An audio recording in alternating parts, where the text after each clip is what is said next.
Hey guys, it's Bree from A Cutter's Guardian Angel, and I'm here right now with my friend Morgan. We're actually at her house. And thought Morgan could share some things with you about the whole concept of dealing with grief and how to get over loss.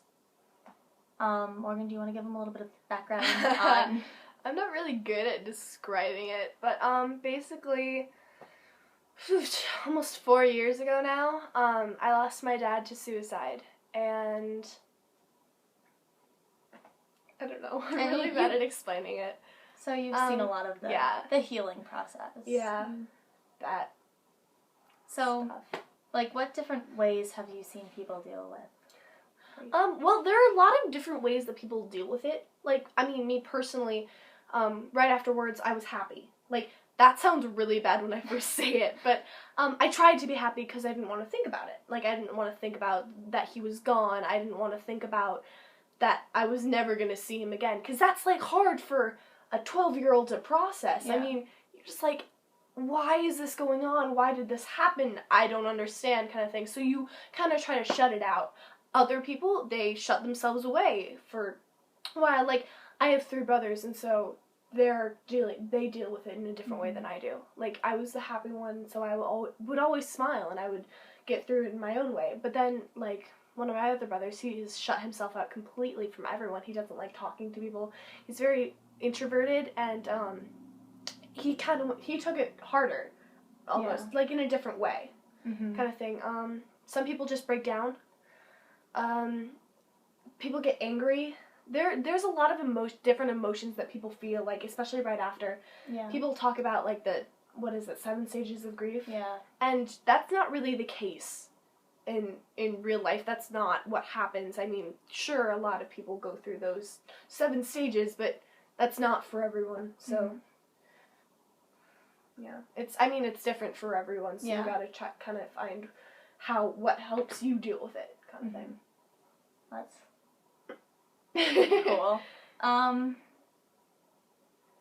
So, I haven't really dealt with a lot of loss, but I did have to deal with some really stressful medical family emergency trauma. My mom broke her back, and could also see the stress affecting people in different ways. Wasn't to a point where we were, like, totally afraid she was going to die in the next few days, but it was really stressful to deal with that, seeing, oh my gosh, is she going to have surgery? Is she going to be paralyzed? And like Morgan said, everyone deals with it differently. I was the one who ran around and tried to do whatever I could to help. Like, in the ICU, I painted her nails and brushed her hair, which didn't really help anything, but I felt productive. Makes people look pretty. So always helps a little bit. Yeah, a little way. I think really with dealing with grief, it's finding the little things that can get you through it, which I mean really is with everything.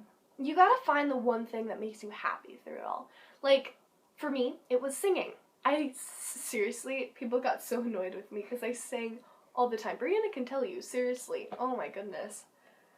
Every minute. I would sing in class, and I wouldn't know I was doing it, and I would get yelled at for it. Almost got in trouble quite a few times. But you just kind of gotta find your own way to deal with what you're going through. And, like, it's your outlet. It's your way. So it's kind of like your own little world. And you gotta what's the word? You gotta kind of, like, get through your world before you can enter anyone else's. Yeah, kind of deal with your own world and then be able to put yourself back in everyone else's world. The real world. But that's not to say to shut yourself off from You gotta everything. socialize, please. Otherwise they're gonna get really worried. And just remember to stay strong and smile, and you'll get through it. You can do it! Yeah. You know. Yeah. But, it's always really good to have a friend there with you throughout it all. So, yeah. So, keep looking for updates on Instagram, and we'll post more videos soon. Stay strong, guys.